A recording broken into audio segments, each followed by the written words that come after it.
तो काम तो कर रहा होगा और तू कहीं निकल भी नहीं रहा होगा। उसके बाद ही एक मन में खुरापात आती है कि मैं अब नौकरी नहीं करूँगा। जैन साथियों, एक भाई का सवाल आ रहा था मेरे भाई कि यदि मैं बीएसएफ ट्रेड्समैन में भर्ती हो जाता हूँ और मेरा मन करता है कि मैं नौकरी 3-4 साल बाद छोड़ दूँ, ट्रेनिंग करने के बाद छोड़ दूँ, तो मुझे कितने रुपए देने पड़ेंगे? और यदि मैं नौकरी जारी रखूं, 10 साल बाद छोड़ूं, तो मुझे कितने रुपए देने पड़ेंगे? बहुत सारे बच्चों के इसमें कमेंट आ रहे हैं मेरे भाई। कान खोल के एक बात सुन ले, क्योंकि कान खोल के सुनेगा तभी तेरे दिमाग में यह बात घुसेगी, नहीं तो तू इसे हल्के में लेगा।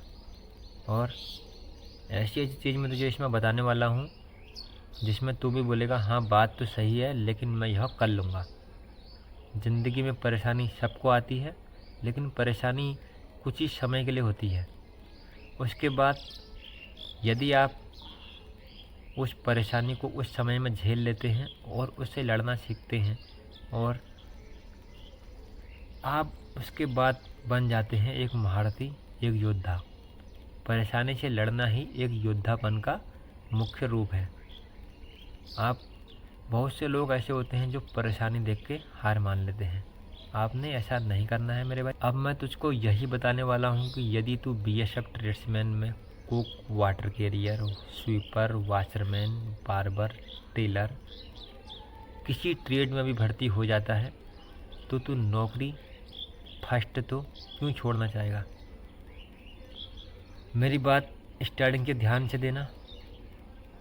फर्स्ट तू 2-3 साल इसमें तैयारी पहले से भी कर रहा होगा। यदि अभी कर भी रहा होगा तो 1 साल से तैयारी कर रहा होगा। 1 साल तैयारी करने के बाद तू अभी भर्ती हो जाता है। उसके बाद तू अभी यही सोचेगा कि मुझे पोस्टिंग कहीं भी मिल जाए, अंडमान निकोबार मिल जाए या महाराष्ट्र मिल जाए या लक्षद्वीप मिल जाए, मैं चले जाऊंगा। लेकिन यह एन्जॉयमेंट तू 1-2 साल तक ही कर पाएगा। ऐसा क्यों होता है? उसके बाद तू अपना कंफर्ट जोन ढूंढने लगेगा। जी हाँ, कंफर्ट जोन हर कोई ढूंढने लगता है। किसी को कहीं जॉब करने में मज़ा नहीं आता है तो वह अपना कंफर्ट जोन ढूंढने लगता है, फैक्ट है। लेकिन लास्ट में तुझे इसका एक उत्तर भी बताऊंगा कि आखिर ऐसा क्यों होता है। कंफर्ट जोन ढूंढते ढूंढते तू उसके बाद फॉर्म भी भरेगा, बाहर के सभी फॉर्म भरेगा। मैं यहाँ निकलूँ, मैं वहाँ निकलूँ, ये करूँ, वो करूँ, तू करता रहेगा कुछ ना कुछ और तुझे मायूसी सी हासिल होती रहेगी। और तू अपनी, इससे क्या होगा, तू 2-3 साल तो अपनी नौकरी में एंजॉयमेंट करेगा। उसके बाद तू ऐसा ही कंफर्ट जोन ढूंढते ढूंढते नाखुश होता रहेगा। आ रही तेरी बात समझ में? नाखुश मतलब तो खुश नहीं रहेगा और लेकिन काम करता रहेगा। तेरा मन जो होगा यार मैंने वो फॉर्म भरा, मैं वहाँ निकल जाऊँ, वो वाले कंफर्ट में चले जाऊँ, और मैंने वो वाला फॉर्म भरा, मैं वहाँ निकल जाऊँ।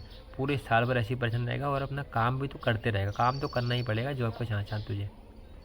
तो काम तो कर रहा होगा और तू कहीं निकल भी नहीं रहा होगा। उसके बाद ही एक मन में खुरापात आती है कि मैं अब नौकरी नहीं करूँगा। सबसे बड़ा कारण इसमें यही होने वाला है जो मैंने तुझे इससे पहले फैक्ट बताया है कि कंफर्ट जोन ढूंढते ढूंढते तू हो जाएगा परेशान। उसके बाद बोलेगा अब मुझसे नौकरी नहीं हो पाएगी।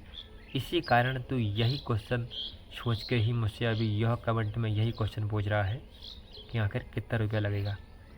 तो अब सुन, रुपया तेरा लगेगा जो तेरी बेसिक ट्रेनिंग होगी, चाहे वो कितने महीने की भी हो। वह बेसिक ट्रेनिंग तेरी अगर 6 महीने की होगी तो 6 महीने का तेरा बेसिक ट्रेनिंग का रुपया प्लस अदर अलाउंस तेरे सब ले लिए जाएंगे। चाहे तेरी ट्रेनिंग 3 महीने की हो, उसमें भी सेम यही प्रोसेस में होने वाला है। इसके बाद तू यह सोच रहा होगा कि यार बात तो उन्होंने एकदम सही बोली, ऐसा ही होने वाला है। और ऐसा क्यों सोचता है? फर्स्ट तू ऐसा इसलिए सोच रहा है, कंफर्ट जोन तेरी घर की स्थिति ठीक होगी तभी तू यह सोच रहा होगा कि मेरी घर की स्थिति ठीक है, छोड़ भी दूंगा तो चलेगा। जो बेचारा जीरो से उठना चाहेगा वो कभी ऐसी बात नहीं सोचेगा। अंदर से पढ़ाई करके ही अपना अंदर से कुछ चेंज कर लेगा या उसी में काम करता रहेगा जितना भी वो करे खुशी खुशी। यह इसका रियल फैक्ट है। इसके अलावा तो उसको कौन सी जानकारी चाहिए मुझे कमेंट में ज़रूर बता। इसी के साथ दोस्तों वीडियो करता समाप्त है। जय हिंद।